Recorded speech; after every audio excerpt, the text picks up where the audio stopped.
Where are you focused? Are you focused here, Kenny?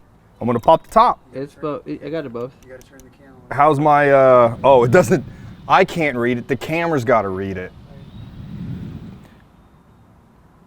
How's my mic? Can you hear me? Okay. Do I look tall compared to this thing? Yep. I do? You dwarf that thing. I dwarf it? Yeah.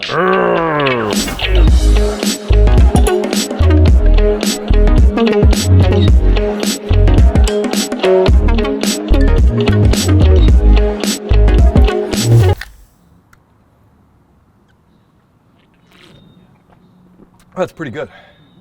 How long does it take for the energy to kick in?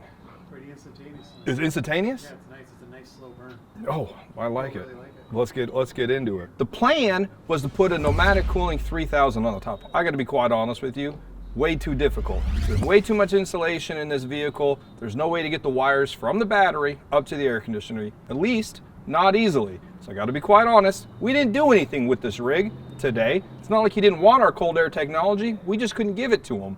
But what I did say is we should take a walk around, because there's a lot of people out here that want to see the inside of the slow roamer, see what it's like, but also learn why would you go from something that's in a Class B platform, easy to get around, little less attention, to something like this. What's his travel plans? Where's he going? What are the pros and cons? Everybody's talking to me about gas. Is gas a big deal?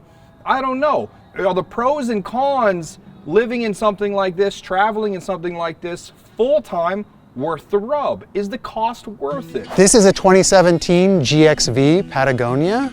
It's on a Kenworth chassis, and it's been converted to four-wheel drive. So Tulsa Truck Manufacturing did a 4x4 conversion. It has an 18-foot box on the back, on the rear, and it's basically an overlanding RV. So it's our home. My girlfriend and I and our cat Moonchi live in this full time.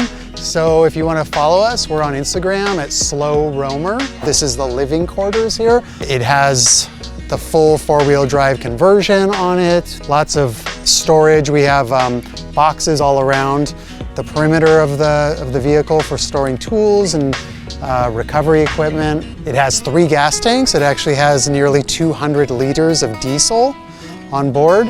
So there's one on each side and then a big 100-gallon tank on the back, an auxiliary tank. It has 1,000 watts of solar on the roof, 800 amp hours of battery, lithium-ion batteries, 135 gallons of fresh water. We also have a garage in the back to store, you know, all of our goodies. So we have lots of truck equipment and winter gear and bedding for guests, for our guest bedroom. Ladders, of course, to reach everything, otherwise you're not reaching anything. All right, so we've had it for about 6 months now. Prior to this, I had 2 Sprinter vans, which I lived in off and on, mostly full-time, for about 5 years. And then my girlfriend and I have been together a little over a year now, and she had a 1968 Dodge Commander. She was a girl and her Commander on Instagram. So we moved into this vehicle about 6 months ago, really been in it only about 4 months, and we're still getting to know her. It's an incredible vehicle. We've never had anything like this before. It's like a little New York pied-à-terre, like a studio apartment. It's incredible the amount of space that you have compared to a van, particularly. It's pretty similar in size to Jesse's RV. It's about 30 feet, but of course it's four-wheel drive, much higher ground clearance. It's 13 feet high, tall, so it drives like a moving truck, and it's full on. It takes full 110% of your energy and your concentration when you're driving this thing. So I've personally only come from the van world, so it's quite a learning lesson for me. I think for her, because she's used to more RVs, it hasn't been is such a transition.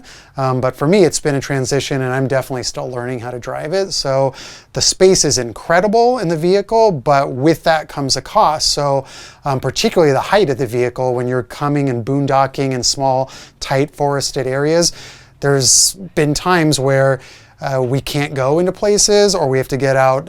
Sometimes you have to cut small, low branches. We try not to do that, but sometimes it is necessary.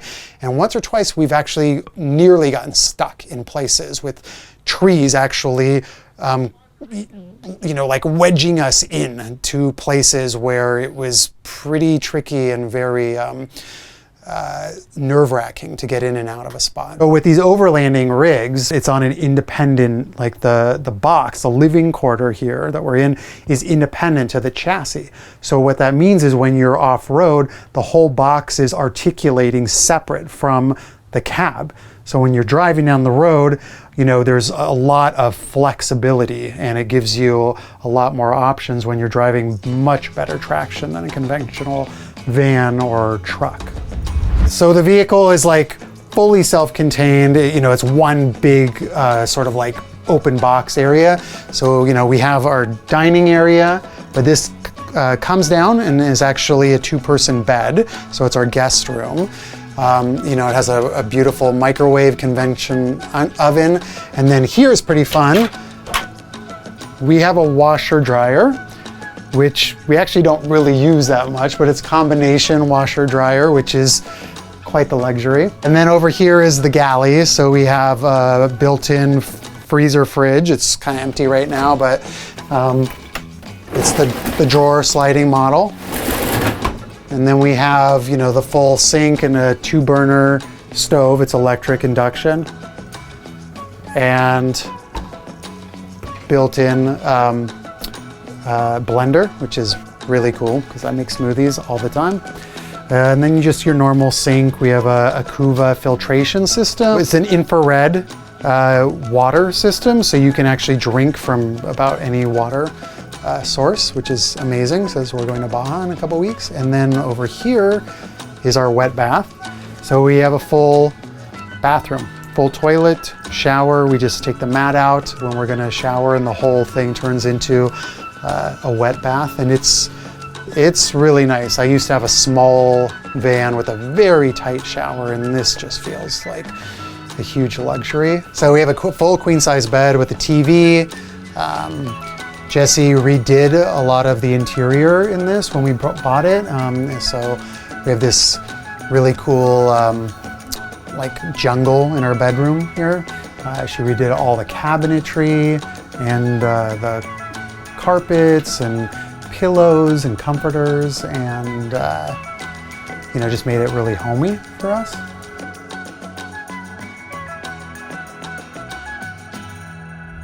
The biggest question I have is, why would you go from a Class B to something larger, and is the rub worth it? Is the cost worth it? Is the places you can't get to now worth it? Is all the people looking at you when you go to the gas station and asking questions, is it worth it in the end to have something like this? We do have customers that go the other way. They go from something bigger like this down to a Class B. But I can tell you, everybody that's in a Class B wants to go up to something like this. I used to have a Sprinter and I lived on my own, and Jesse had actually not too different of a size of this vehicle. It was a vintage RV. But we took our lives and brought them together, and to live in a Sprinter really full time with a couple and a cat, lots of people do it, I understand, just not right for us. It just wasn't even a possibility for us. So we needed something bigger. Did we need to go this big? No, we didn't need to go this big. But there's not really much between a Revel and this that I can think of offhand. Yeah. That's still 4x4 compatible. Yeah, it's your choices are limited for sure. You're looking at something unconventional for sure, and the market is very small, so there really wasn't a lot there, and that's why I was just really searching the used market. I did contact this company, and it's a 2-year wait.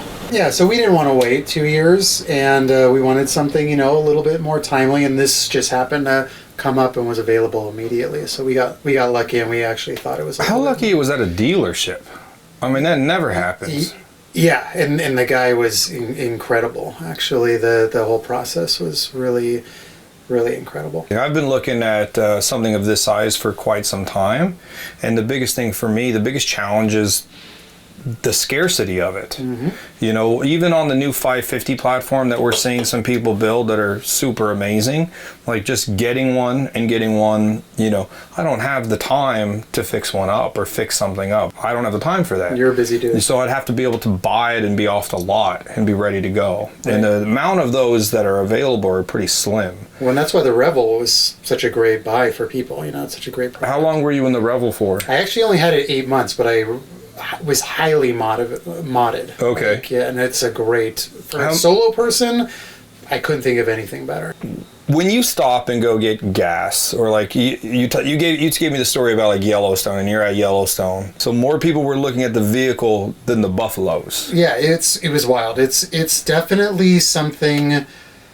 It's not for everybody, and personally, I don't like a lot of attention, which I know. You know, maybe this wasn't the best purchase. I didn't really fully consider that. This vehicle is very, like, there you get a lot of attention driving this vehicle. So that is part of it. It's something to consider for sure. Have you thought about wrapping it in some sort of a camo? I have. Okay. Totally thought about wrapping it. The problem is that when you're going in and out of places like boondocking, you are going to rub against things, and wraps generally don't do well. Yeah, that's true. You are wide. You're very wide. You are wide. 8 feet wide. From here, you have plans to do the whole Baja.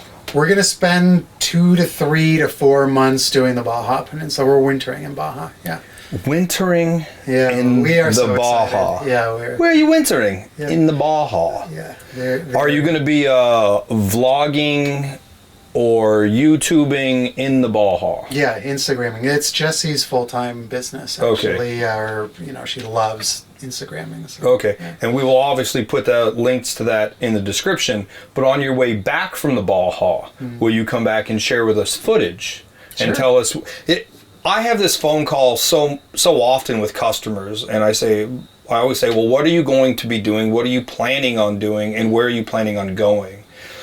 And more often than not, people are scared of the Baja.